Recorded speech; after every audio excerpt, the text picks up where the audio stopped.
коллеги, заявленный в программе доклада Эйзенхартер мы уже прослушали в предыдущей сессии, и дальше слово предоставляется профессору Даниелю Кендоффу из Германии. Сообщение: отличаются ли возбудители перипротезной инфекции на разных континентах? Результаты многоцентрового исследования.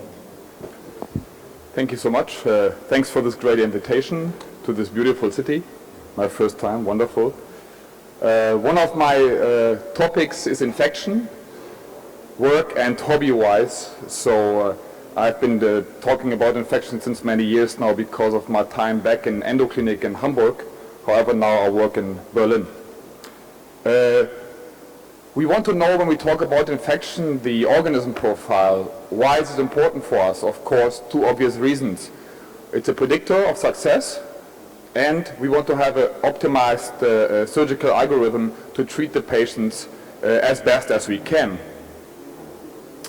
As you know, and I get this talk in the States, of course, also there are variations between patients in Germany, patients in America.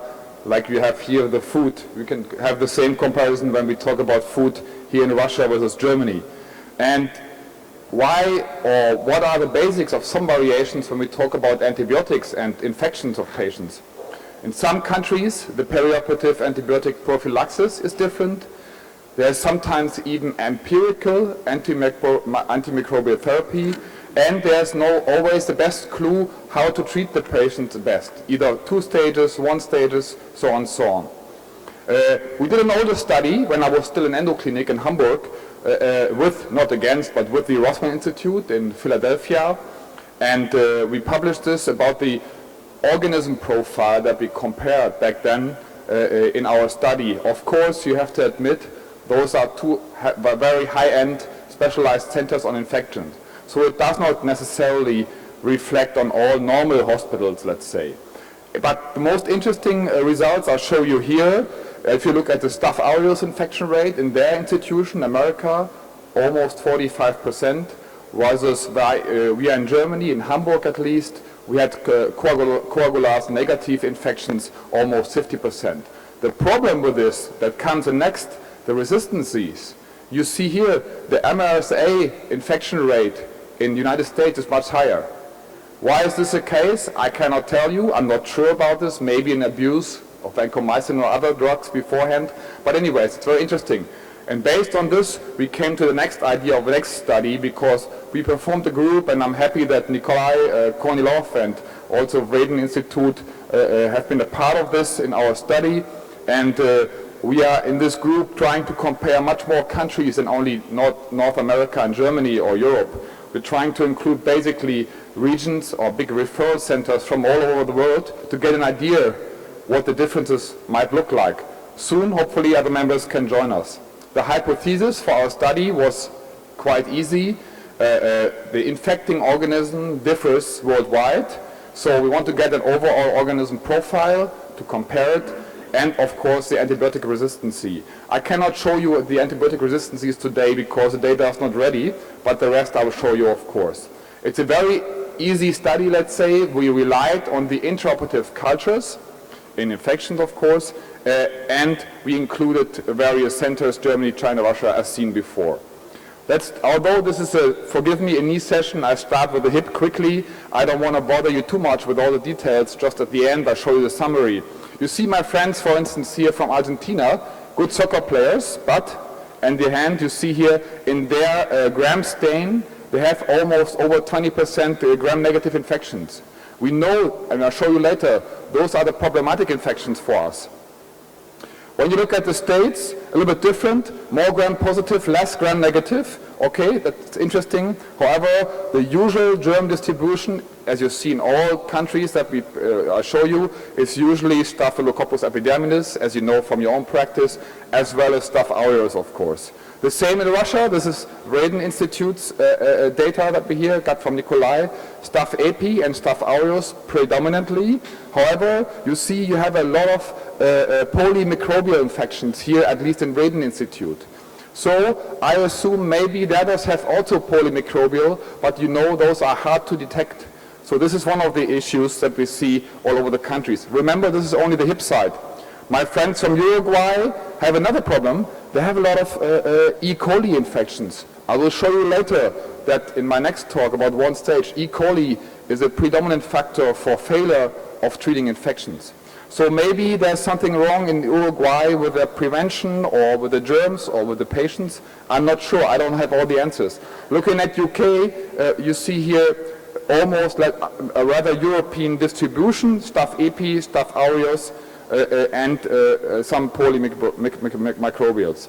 Summary totally for the hip, you see here, roughly 20% Staph epi, Staph aureus between 20 and 30%, and the problematic ones, Corynebacterium, Enterococci, between 5 and 7%. So keep this in mind for later.